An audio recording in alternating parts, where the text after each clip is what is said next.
Bonsoir à tous, mercredi 11 décembre, bienvenue dans le journal de TV78, 26 minutes d'actualité locale. Tout de suite, les titres. Le lancement aujourd'hui de ce dispositif dans le département, 26 caméras piétons seront testées par les pompiers jusqu'en 2022. Expérimentation lancée par le ministère de l'Intérieur pour prévenir les agressions en constante hausse. Cette semaine, focus sur les personnalités yvelinoises de l'année 2019. Ce soir, rencontre avec l'ancienne vice-présidente de l'Université Versailles-Saint-Quentin, Armelle Brachopard. Elle a été la première femme agrégée de sciences politiques en France. Enfin, la page municipale 2020, à la fin de cette édition, à La Verrière, le premier adjoint, Jean-Yves Blé, conduira une liste d'hiver gauche. Elle sera composée d'élus de la majorité, fera face notamment à la maire sortante Nelly Dutu.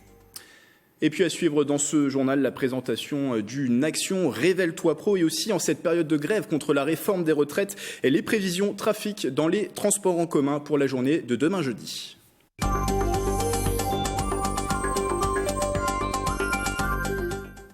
Le ministre de l'Intérieur l'avait annoncé en juillet, le lancement d'une expérimentation de caméras individuelles pour les sapeurs-pompiers. 12 services d'incendie et de secours se sont en tout portés candidats à cette phase de test, dont le SDI 78. Le reportage de Manon Varaldo et de Mathilde Demilly. Les sapeurs-pompiers du service d'incendie et de secours des Yvelines ont fait l'acquisition de 26 caméras piétons. Elles sont déployées dans 7 centres d'incendie et de secours du département, dont la caserne de Versailles. Ce dispositif expérimental est une première dans les Yvelines. Il y a un certain nombre de territoires dans les Yvelines où les pompiers sont peut-être parfois davantage victimes de prises à partie personnelle. Cette caméra piéton est un outil de lutte et de prévention contre les agressions de sapeurs-pompiers en intervention. Elles ont augmenté de 213% en 10 ans. L'objectif, c'est de ramener le calme, de dissuader, d'éviter de se faire agresser en essayant de faire en sorte que l'individu qui vous menace ou qui vous agresse verbalement, voire qui vous agresse physiquement, évite de le faire du fait qu'il va savoir qu'il va être filmé. Les images et sons seront conservés pendant 6 mois. Les caméras piétons d'une autonomie de 12 heures seront portées par un membre d'équipage qui pourra opérer au déclenchement sur sa propre initiative. Si maintenant l'agent donc par erreur appuie, la caméra ne se déclenche pas. Par contre, lorsqu'il appuie 2 fois, c'est pour confirmer en fait compte que les installations délicates. Donc ça pour nous c'est très intéressant. Ces caméras permettront la collecte de preuves pour identifier et poursuivre les auteurs de l'agression, mais aussi améliorer la formation des agents par les captations. Pour certains pompiers, elle a avant tout un rôle de dissuasion. C'est quelque chose de rassurant pour notre sécurité. Cette phase d'expérimentation des caméras piétons durera jusqu'en février 2022. À Guyancourt, dans le quartier du Pont du Routoir, la première pierre symbolique de 2 nouvelles résidences a été posée hier mardi en présence du maire de la commune, des promoteurs et architectes de la structure. Ariane et Cassiopée, le nom de ces 2 résidences devrait être livré en 2021. Elles comprendront 63 logements en accession aidée, du 2 aux 5 pièces. Les réactions au micro de Mickaël Elmidoro. Ce projet est plutôt pour les habitants de Guyancourt. Aujourd'hui, il représente 38% des réservataires. Le reste étant les habitants de Montigny et voisins. Alors 74% est réservé et on est au coulage des fondations. Donc c'est un très bon score. 2 invités à présent avec moi en plateau, Josepha Molezouchi et Francine Charloton. Bonsoir. Bonsoir. Alors, vous êtes toutes les 2 de l'association d'Elancourt Révèle-toi qui a été créée il y a 3 ans maintenant. Vous venez ce soir nous parler d'une nouvelle action qui a été lancée, Révèle-toi Pro, qui a pour but d'accompagner les femmes saint-quentinoises vers l'insertion professionnelle. On va en parler dans un instant. D'abord, votre association, juste pour rappeler ses missions, elle s'adresse aux familles monoparentales, les mamans, les papas qui vivent seuls avec leurs enfants. Comment vous les accompagnez? Comment ils sont aidés, justement? On les reçoit notamment lors de cafés-débats qu'on fait mensuellement, donc un samedi par mois, un après-midi, avec les parents qui viennent d'un côté écouter un intervenant sur une thématique qui a déjà été définie à l'avance avec les adhérents, et les enfants pris en charge pour une activité qui est musicale cette année. L'année dernière, elle était sportive avec du taekwondo, et cette année, on va faire de la musique et normalement une bonne surprise avant la fin de l'année, peut-être sur l'écriture d'une chanson. Voilà. Et donc une nouvelle action lancée depuis un mois maintenant, Révèle-toi Pro, qui accompagne les femmes éloignées de l'emploi qui vivent à Saint-Quentin-en-Yvelines dans leur parcours d'insertion professionnelle. Cette fois-ci, voilà, pourquoi lancer cette action ? On a débuté depuis juin 2018 à la Cité des Métiers une action qui s'appelle « Comment se former ou travailler en élevant seul son enfant ». Parce qu'on s'est rendu compte d'une chose, c'est que la plupart des familles monoparentales, notamment les femmes, se retrouvent après la séparation en rupture professionnelle. Lors de ces ateliers, nous nous sommes rendus compte que donc, ce sont les femmes qui viennent le plus souvent, en plus qu'elles ne connaissent pas leurs droits à la formation ni les besoins en emploi sur le territoire de Saint-Quentin-en-Yvelines. Donc on a proposé cette nouvelle action pour pouvoir les accompagner sur un temps de 3 mois, à raison de 6 heures par semaine en collectif et 2 heures en individuel, pour pouvoir travailler avec elles sur les besoins de l'emploi sur l'agglomération, mais également sur leur réinsertion professionnelle, parce que beaucoup sont éloignés de l'emploi ils ne travaillent pas depuis 2-3 ans, et puis retravailler avec elles tout ce qui est CV, de l'aide de motivation, confiance en soi, comment se présenter, etc. Donc l'idée finalement elle est venue, vous le dites, de votre expérience que vous avez constatée au travers d'actions déjà menées, c'est ça ? Oui, tout à fait, parce que beaucoup de familles sont en rupture et en effet sont pendant le temps de la séparation ou après la séparation centrées sur leurs problématiques, sur leurs enfants, et les parents s'oublient, et notamment les femmes souvent sont du coup dépendantes financièrement d'un conjoint ou d'un ex-conjoint avec qui elle est en conflit, donc ça les met dans une situation vraiment particulièrement difficile, et l'idée c'est de se dire que pour réussir à rebâtir sa famille, à se reconstruire, il faut aussi professionnellement se construire, et on les amène par le biais de ces cafés-débats ou par ces sorties à réenvisager de se projeter dans le monde professionnel, parce que de toute façon leur indépendance est une clé aussi pour pouvoir réussir. Donc une action pour les femmes, à qui s'adresse justement, qui peut être bénéficiaire de cette action ? Alors les femmes en âge de travailler, donc de 16 à 65 ans, les femmes habitant dans l'agglomération de Saint-Quentin-en-Yvelines. Alors pour être bien précise, elles n'ont pas besoin d'être familles monoparentales, donc ça peut être des femmes, quel que soit le statut, célibataire, mariée ou autre. Il faut également qu'elles peuvent être en statut RSA ou Pôle emploi, quel que soit le statut, même si elles sont salariées par exemple à mi-temps. Voilà. Il faut juste qu'elles soient disponibles les mardis après-midi de 14h à 17h et les jeudis après-midi de 14h à 17h également, et pendant 3 mois. Donc là, l'action a commencé début novembre et se terminera pour cette session le 14 février, et la prochaine session débutera le 24 février et se terminera le 15 mai. Donc déjà des bénéficiaires, quels sont les premiers retours que vous pouvez avoir ? Alors on est au tout début de cette action, mais est-ce qu'il y a déjà des premiers retours ? Oui.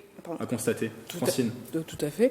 Des personnes qui se sentent en tout cas entendues et prises en compte. Ça, c'est vraiment le retour qu'on a, parce que bien souvent, elles sont aussi en rupture avec les institutions, le Pôle emploi ou d'autres, ou sont dans des situations où elles sont presque pas accompagnables sur un projet tangible. Donc il faut réfléchir et reprendre tout au début pour les amener à parler aussi, se libérer de leurs angoisses, etc. Et ensuite pouvoir envisager de se projeter à partir de soi personnellement vers ce qu'on peut devenir professionnellement, parce qu'on a de la valeur. Voilà, c'est vraiment. Et vous le disiez, Josépha, il y a une première phase qui a débuté, mais on peut encore être accompagné. Comment on fait justement pour rejoindre cette action ? Alors pour rejoindre l'action, il suffit de nous téléphoner. Je sais pas si alors il y a les liens du site internet et de votre page Facebook qui s'affichent en bas de l'écran. Donc on peut nous joindre directement sur la page Facebook par message. Donc la personne nous téléphonera, m'aura moi directement. Il y aura un premier entretien. Donc, le premier entretien, ce sera pour échanger avec la personne, voilà, savoir ce qu'elle connaît de l'action, où elle en est au niveau de sa vie professionnelle, au niveau de l'idée qu'elle en a, ou le souhait professionnel que la personne a. Donc c'est un premier contact comme ça, et puis ensuite on l'inscrit pour la prochaine session. Si en plus la personne est accompagnée par un travailleur social, par le Pôle emploi, par un autre dispositif emploi du territoire, c'est encore mieux, parce que nous ce qu'on veut, c'est vraiment ouvrir le champ et faire un accompagnement. L'accompagnement est global pour ces personnes éloignées de l'emploi. Donc à nous seuls, nous savons que nous ne pouvons pas répondre aux problématiques. Donc c'est vraiment ouvrir vers tous les acteurs du territoire. Et toutes les informations, on le rappelle, sur les liens qui s'affichent en bas de l'écran. Merci Josépha Molezuchi, merci Francine Charloton, et d'être venue de parler de cette action Révèle-toi Pro. C'est l'un des derniers quartiers à être sorti de terre à Saint-Cyr. L'école Charles Renard a désormais une crèche depuis début septembre. Les Libellules, une structure municipale en délégation de service avec la Maison Bleue. Elle comprend plusieurs coins communs, des salles sensorielles, de motricité, de jeux d'eau et des espaces moteurs, avec notamment une grande structure en bois. 14 personnes en tout y travaillent à temps plein, une capacité qui s'élèvera à terme à 70 places. Autre particularité, des places sont réservées pour des enfants porteurs de handicap ou de maladies chroniques, ainsi que pour des enfants dont les parents sont en insertion professionnelle. Les propos recueillis par Marilène Yapichino.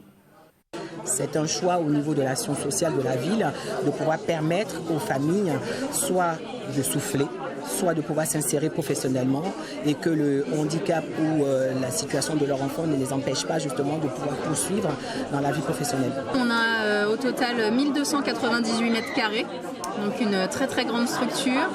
On a 4 sections qui sont chacune constituée de 2 unités qui communiquent les unes avec les autres.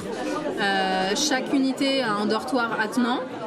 Une salle de bain communicante également, donc tout à disposition des professionnels pour qu'elles puissent intervenir auprès des enfants et les accompagner en toute sérénité de façon très confortable. Suite de nos focus sur les personnalités yvelinoises de 2019, plus que l'année, elle a marqué sa discipline, l'histoire de sa discipline. Armelle Lebras-Chopard a été la première femme agrégée en sciences politiques. Elle a été lauréate notamment du prix Médicis en 2000, ancienne vice-présidente de l'UVSQ. Son portrait signé par Marilène Yapichino. Dans ce bâtiment Leclerc, historique de l'antenne guyancourtoise de l'université Versailles-Saint-Quentin en Yvelines, Armelle Lebras-Chopard ne compte plus les souvenirs. Elle l'a vu se construire et évoluer. Et là, le plus grand amphi du départ. Des souvenirs qui tiennent dans ces journaux, réalisés par les étudiants, promotion 1988-89. On y trouve cette anecdote de la fac. Dans un couffin, le bâtiment était à l'origine une école maternelle. C'était drôle parce que les sièges étaient tout petits, les toilettes ne fermaient pas. Quand l'antenne devient UVSQ, elle en est vice-présidente. Elle impulse également la création d'une filière sciences politiques alors qu'il en existait peu en France. Mais dans la vie d'une universitaire, il y a aussi la recherche et les livres. Donc là, c'est tous les livres, une partie, parce que j'en ai encore en haut, tout ce qui concerne les femmes. Hein. Première femme à avoir obtenu l'agrégation de sciences politiques, elle consacre sa thèse à Pierre Leroux, qu'elle considère comme l'inventeur du socialisme. J'ai feuilleté un manuel d'histoire des idées politiques et la page s'est arrêtée à Pierre Leroux. Et alors je lis ce que l'auteur du manuel disait. Cet auteur est complètement fou, sa pensée est rocambolesque, etc. Et je me suis dit, c'est pour moi. Pierre Leroux est aussi le premier député à avoir parlé du droit de vote pour les femmes à l'Assemblée en 1848. Les femmes et les inégalités de genre traversent les travaux d'Armelle Lebras-Chopard. Des travaux qui lui valent des reconnaissances. Pour le Zoo des philosophes, elle obtient le prix Médicis, catégorie essai. Une surprise. Et alors j'avais une nuée de journalistes autour de moi. Alors comment, qu'est-ce qu'il y a dans ce livre, etc. Et je me souviens que j'étais tellement abrutie que j'ai répondu, je ne sais pas. Après ce livre, elle se consacre pleinement à une nouvelle mission. Elle est appelée au ministère de l'Éducation nationale pour travailler sur l'égalité des chances femmes-hommes dans l'enseignement supérieur. Depuis, les universités sont toutes dotées de chargés de mission égalité femmes-hommes, ou comment transformer la théorie en pratique. Avec ses livres, elle espère apporter sa petite contribution à une prise de conscience plus générale. Et c'est très difficile de faire comprendre que le féminisme, c'est pas la prise du pouvoir par les femmes, c'est la place des femmes à égalité avec les hommes. Le féminisme, c'est une idée d'une harmonieuse mixité. Si les bancs des amphithéâtres lui manquent, elle n'arrête pas l'écriture et la recherche. Son dernier livre, Les pérégrinations des compagnons de la femme, est sorti il y a quelques semaines. Les recherches pour le prochain sont déjà faites. Un retour sur Pierre Leroux et sa lutte pour défendre le droit de vote des femmes. Samedi dernier, le Vélodrome national de Saint-Quentin en Yvelines s'est métamorphosé en véritable temple de la musique électronique avec la soirée Ambassade, un rendez-vous 100% dubstep qui a réuni près de 2600 personnes. Retour avec Mélanie Poquet et Aurélie Ronce.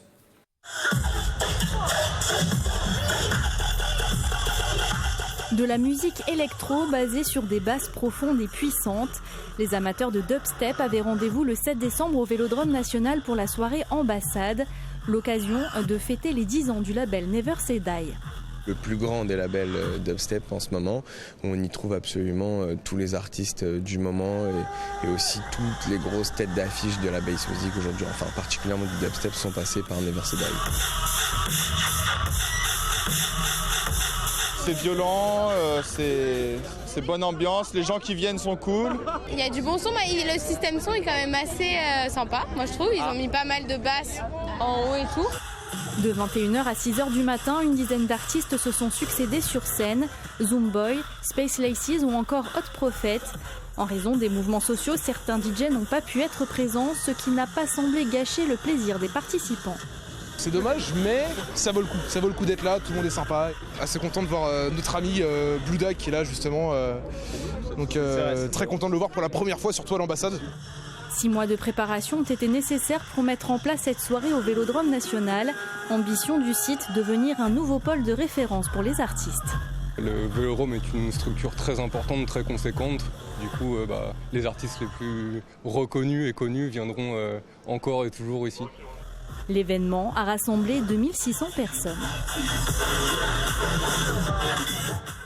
Avant de parler des municipales, le point sur vos conditions de circulation demain jeudi dans les transports. Plusieurs syndicats ont appelé à renforcer la grève contre le projet de réforme des retraites, non comptant des annonces aujourd'hui du Premier ministre Édouard Philippe. Les perturbations seront sensiblement les mêmes qu'aujourd'hui. Le trafic de la ligne U, qui a repris très partiellement aujourd'hui, sera encore très perturbé demain. Prévoir toujours un train par sens toutes les 1 à 2 heures entre 5h20 et minuit 56. Pour la ligne N, seule l'amplitude horaire change par rapport à aujourd'hui. Un train toutes les 30 minutes entre Rambouillet et Paris-Montparnasse, de 5h30 à 10h30 et de 16h30 à 21h30. Autant de trains sur l'axe Plaisir-Grignon, mais sur les créneaux 5h15, 10h30 et 16h15, 22h.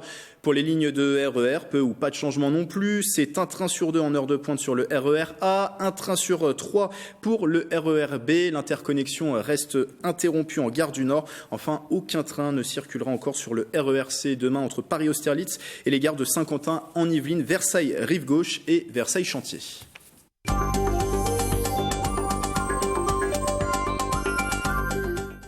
On termine ce journal par une page dédiée aux élections municipales. C'est au programme les 15 et 22 mars prochains. Cet écho de campagne d'abord à Mantes-la-Ville, seule commune RN de la région. Le Parti socialiste et le Parti communiste appellent à une liste unique pour faire face au maire Rassemblement national Cyril Naute. Dans un communiqué, il l'affirme, pas d'ultimatum ni de leadership absolu, mais le but commun de redonner des droits, un avenir et un espoir aux Mantevillois. Fin de citation. Précisons que si un temps une liste droite-gauche avait été évoquée pour ce scrutin, ce sont bien 5 listes en tout qui sont candidates pour le moment face à Cyril Naute, le maire sortant. À la Verrière, pas d'union de la gauche en vue dans ce bastion communiste depuis les années 1970. 11 élus de la majorité, dont 4 adjoints, vont mener une liste face à la maire sortante Nelly Dutu. Bonsoir Jean-Yves Blé. Bonsoir. Vous êtes le premier adjoint de la commune de la Verrière en charge de l'éducation et de la petite enfance et vous serez la tête de liste de cette candidature d'hiver gauche Ensemble la Verrière citoyenne. Début 2019, on rappelle le contexte, vous aviez créé votre propre groupe au sein du conseil municipal. Pourquoi partir divisé pour ce scrutin ? C'est une question, en effet, pourquoi partir divisé alors que tout nous amenait à être ensemble. Écoutez, on a été confronté à des différences avec Madame la maire, qui n'a pas une écoute, tout à fait démocratique, républicaine. Vous dénonciez à l'époque un manque de concertation, c'est ça ? Voilà, on n'est pas du tout dans l'échange. Elle décide sans concerter. Et donc, à partir de là, malgré nos différentes interventions des uns et des autres, pour dire, écoutez, il faut changer de stratégie, et être un peu plus ouvert et à l'écoute de vos adjoints. Elle n'en a pas tenu compte et donc à partir de là, s'en est suivi toute une série de décisions de la part des uns et des autres qui nous ont conduits à constituer un groupe, en effet, au sein de la majorité, qui par le passé existait aussi. C'est pas une nouveauté en soi. Même si la sensibilité au fond est la même, celle de gauche. C'est une sensibilité de gauche, bien évidemment, oui, puisque la liste était de gauche, complètement de gauche d'ailleurs. N'y a-t-il pas un risque du coup de voir la Verrière justement n'être plus une commune de gauche ? Est-ce que c'est pas un pari finalement de se lancer divisé ? C'est ce qu'on nous dit, c'est ce qu'on nous pousse à entendre. Après, il y a un moment donné où il faut prendre ses responsabilités, si vous voulez. Et nous, on a considéré qu'au regard des projets qui étaient posés sur la table sans concertation et des décisions qui étaient prises par rapport à ces projets, il fallait bien réagir. Et réagir, ça veut dire aussi agir. Et donc, on a agi. Après, on est aussi dans une démocratie et on a aussi le droit, et je pense pour l'intérêt des habitants, dire quand on a des différences et de ne pas avoir peur d'aller face aux électeurs se présenter. Voilà. Et des divergences notamment à propos d'un sujet, c'était la future crèche qui doit être construite en lieu et place de l'ancienne PMI. Du coup, c'était la juste conséquence de proposer cette liste. Non, c'est pas la crèche en elle-même, parce que sur la crèche, c'était l'un des sujets en tout cas de divergence. Oui, sur les moyens, mais pas sur l'emplacement de la crèche et pas sur la décision de la crèche, parce que l'emplacement, moi je l'ai proposé il y a bien longtemps. Je pensais que la PMI ayant été retirée de notre ville à notre grande peine, si vous voulez, c'est quand même un outil qui était fort apprécié de la population. Et donc, cet outil étant présent, étant là, il fallait lui redonner une seconde vie. Je pense que la crèche s'y prêtait bien. Enfin, l'idée de la crèche se prête bien à ça, en effet. Mais la divergence ne porte pas... C'était sur les financements ? Non, elle porte plutôt sur le projet d'ensemble sur la ville. Vous savez, on a porté un projet Gare Bécane, qui a été approuvé en communauté d'agglo, qui a été validé par le préfet, et puis bloqué depuis maintenant 3 ans. On devrait normalement sortir de terre 300 logements, là. C'est ce qui était prévu dans le programme. Mais du fait de la décision de certains, aujourd'hui, il n'en est rien. Et puis certains, d'ailleurs, dans ces mêmes-là, s'en émeuvent. Mais bon. Juste avant de parler des priorités, parce que j'ai bien compris que la gare Bécane, c'était l'une des priorités, votre liste, vous l'annoncez comme une liste de gauche ouverte, ça veut dire que vous ne revendiquez pas spécialement d'investiture aujourd'hui ? Non, c'est une liste de gauche ouverte et sans investiture, sans appui de parti. Si c'est ça la question, oui, c'est ça la réponse. Voilà. Et donc, venons-en aux priorités. Donc, vous parliez du projet de gare Bécane. Oui, c'est un projet d'ensemble, si vous voulez. On a lancé les bécanes, et quand on a lancé les bécanes, on s'est dit aussi qu'il fallait réfléchir autrement pour le reste de la ville.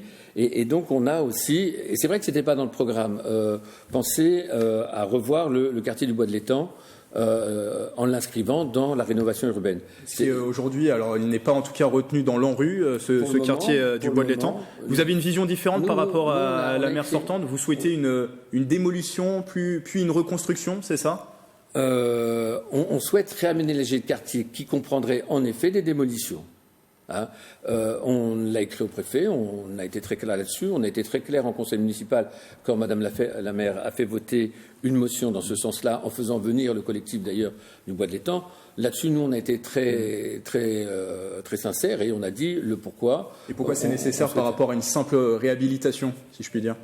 Parce qu'il faut redonner de l'attractivité à la commune et aussi à ce quartier qui se meurt. Parce qu'on a une politique de logement de la part de l'État qui paupérise le quartier et qui ne le tire pas vers le haut. Vous avez vu que le PISA dit, dans les enquêtes sur l'éducation nationale, le PISA dit les différences qui s'opèrent, ce n'est pas tellement le niveau des Français de notre population qui n'est pas bonne, c'est l'organisation et la spatialisation des secteurs éducatifs qui sont à revoir. C'est ça qui est dit. Et pas tellement le niveau d'apprentissage de nos enfants. Donc, à partir de là, nous, on considère qu'il faut, en effet, travailler à ça de manière à tirer nos enfants vers le haut. Oui, parce que aujourd'hui, c'est comme ça que ça marche. Notre société fonctionne là-dessus. Et alors, l'un des sujets importants aussi à la Verrière, où la population est davantage jeune, c'est le chômage. 16% de demandeurs d'emploi dans la commune. On est bien au-dessus de la moyenne dans les Yvelines. Ça, il y a une attention particulière aussi là-dessus. Alors, oui, tout à fait, oui. Parce que ce qui est terrible, c'est qu'on a les outils pour répondre à ça. Et qu'on ne s'en sert pas bien. Il y a un potentiel. Voilà. À la Verrière. Mais à la Verrière et sur le territoire de Saint-Quentin, je vous rappelle qu'il y a une mission locale intercommunale quand même. Donc c'est un outil en faveur de la jeunesse dont on ne se sert pas bien. Il y a le Pôle emploi, il y a les centres de formation. Si vous voulez, les outils sur le territoire, ils existent. Ça veut dire par exemple renforcer le lien avec l'agglomération de Saint-Quentin-en-Yvelines. Il faut travailler là-dessus et il faut arrêter de penser que la commune peut à elle seule régler le problème. C'est pas possible ça. Il faut en effet s'appuyer sur les partenaires qui sont compétents, qui savent faire, et puis c'est tout. Voilà. Les autres priorités, alors on parle de plusieurs projets, le réaménagement du carrefour de la Malmedonne qui concerne la commune de la Verrière, ça c'est un sujet à suivre aussi. C'est le désenclavement. Je rappelle, il y a eu 2 réunions qui se sont tenues. sur lesquels moi j'ai participé et sur lesquels j'ai dit un certain nombre de choses. Ce carrefour va permettre en effet de désenclaver la ville, mais en même temps, si on ne fait rien sur le passage souterrain qui ouvre sur la ville, je crains fort qu'on soit embêté dans les années qui viennent. Donc je propose que là, on regarde d'un peu plus près cette situation-là, tout comme on pourrait regarder une ouverture vers la route de Coignières allant vers le Ménil pour rejoindre le carrefour de la mare Caillon. Enfin, de la mare... c'est pas le carrefour de la mare Caillon. En tout cas, c'est... Des Fontaines, pardon, excusez-moi. Je cherchais, il y en a tellement de carrefours. Voilà. Une dernière question, parce qu'on arrive à la fin de cet entretien sur la participation. Elle était aux alentours de 54% à la Verrière en 2014. Comment mobiliser les électeurs ? En allant les voir. Tout simplement en allant porter le projet en porte-à-porte, en expliquant, en rassurant, en rappelant qu'ils sont aussi décideurs de leur avenir et que c'est important pour eux que d'aller dire dans les urnes le choix qu'ils souhaiteraient voir naître pour les 6 ans qui viennent après. Vos prochains rendez-vous, est-ce que vous avez des meetings, des réunions publiques ? On a une réunion publique demain soir sur l'aménagement du territoire et l'écologie. Sur la question environnementale. On en a une autre le 18 décembre, là plutôt sur le handicap, la santé et puis les anciens. Et puis pour le moment, voilà. Merci Jean-Yves Blais. Je rappelle que vous êtes la tête de liste de donc la liste Ensemble la Verrière citoyenne. Et je précise que dans la commune, la maire sortante Nelly Dutu est également candidate, tout comme le conseiller municipal d'opposition de droite Nicolas Dainville. Voilà, c'est la fin de ce journal. Merci de l'avoir suivi et belle soirée à tous sur TV78.